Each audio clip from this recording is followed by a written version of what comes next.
A container is 1/8 full of water. After 10 cups of water are added, the container is 3/4 full. What is the volume of the container in cups? So the first thing I think of here is actually a visual. So I'm thinking that here's my container. And I know that I have it 1/8 full of water. So I'm going to break this container up so that I can actually look at eighths. Okay, so if this much here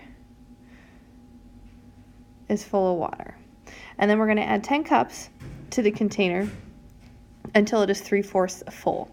So the 3/4 full here, I can figure out how much that would be of this container. This container is split into eighths, and so if I turn 3/4 into eighths by multiplying by 2/2, I can see here that 6/8 would be the same thing as 3/4. So count my parts here. We got 1, 2, 3, 4, 5, 6.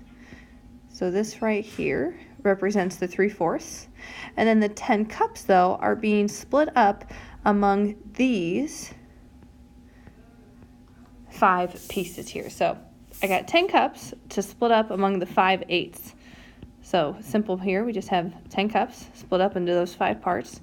That means there are 2 cups in each of those.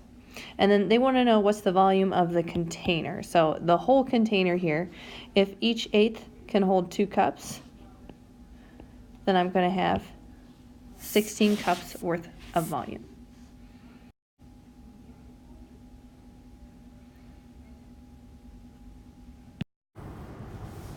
Only 10th, 11th, and 12th grade students attend Washington High School. The ratio of 10th graders to the school's total student population is 86 to 255.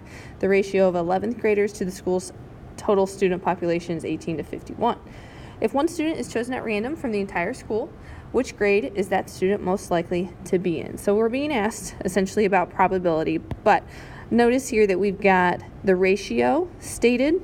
And so ratios really are fractions. So I can think of this as 86 out of 255. And then same thing over here. It's 18 out of 51. And let's see here. This 86 out of 255 represents the 10th graders. 18 out of 51 represents the 11th graders. So one thing I'm thinking about here is I do know that when we have probabilities, the sum of the probabilities has to be, for instance, 100% of the sample, or as decimals, they have to add up to just 1. So since I have these fractions, I can see what my decimals or percentages would be. So I'm going to actually divide them. 86 out of 255 gives me 0.337. So in other words, if it helps, 33.7% of the student population consists of 10th graders. Same thing for the 11th graders, 18 out of 51, and that ends up being 0.353, or approximately 35.3%. And I need to then figure out what's going on with my 12th graders. So for the 12th graders, I've already got 0.337 and 0.353 for the 2 grades here. And so if I add these together, I get 0.69. So in other words, just those 2 grades, being the 10th and 11th graders, is 69%. If I want to know what percent are the 12th graders, I need to take 1 or 100% minus 0.69, or like I said, 100% minus 69%. That would work too. And 1 minus 0.69 gives us 0.31. So which grade is the student most likely to be in? Well, we have the most students in the 11th grade. So, and notice too that these decimals are all very close together, so it's kind of important that you just make sure you're typing in correctly and rounding appropriately as well.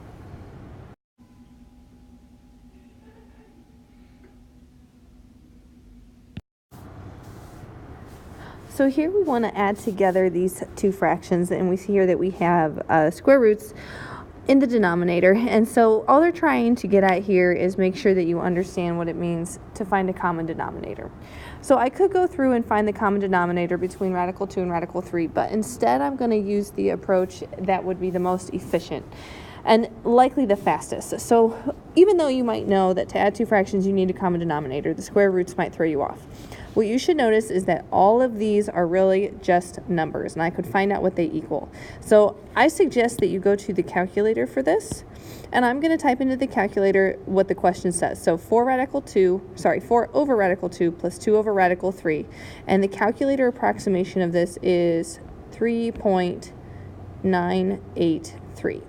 Then what I'm going to do is go through these answer choices and also find out what their calculator approximations would be. So F is 4.363, G is 3.983, and if this were the actual ACT, I wouldn't doubt myself at all. I see that these two are the same, the answer is G, and I wouldn't bother with the last three.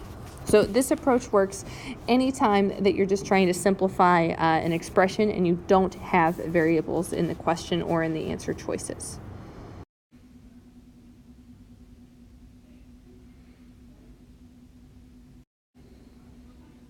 The shaded region in the graph below represents the solution set to which of the following systems of inequalities.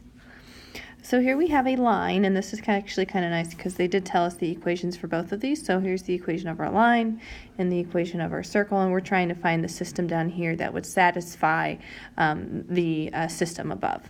So the key piece here is actually to consider what this shaded region means. So remember, the shading tells you what type of inequality you have.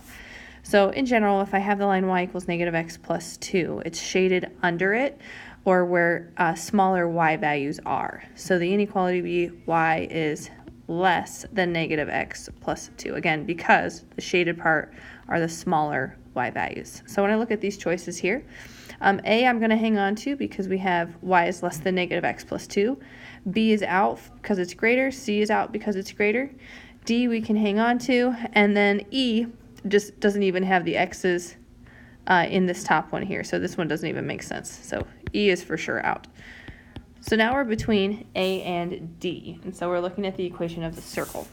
In terms of the circle, what's shaded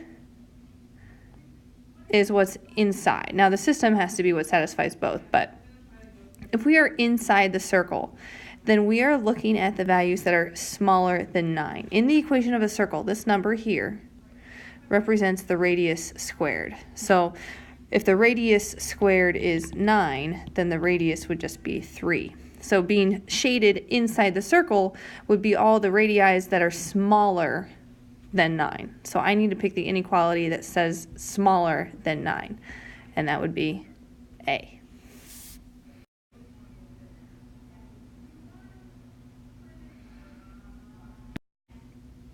You can find the volume of an irregular shaped solid object by completely submerging it in water and calculating the volume of water the object displaces.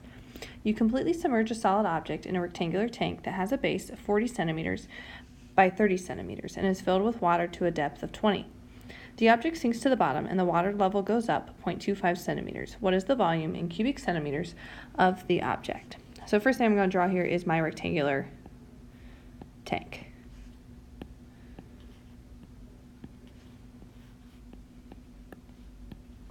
All right, so the dimensions of the tank, the base is 40 by 30, and then the water is 20 centimeters deep. So here is our water.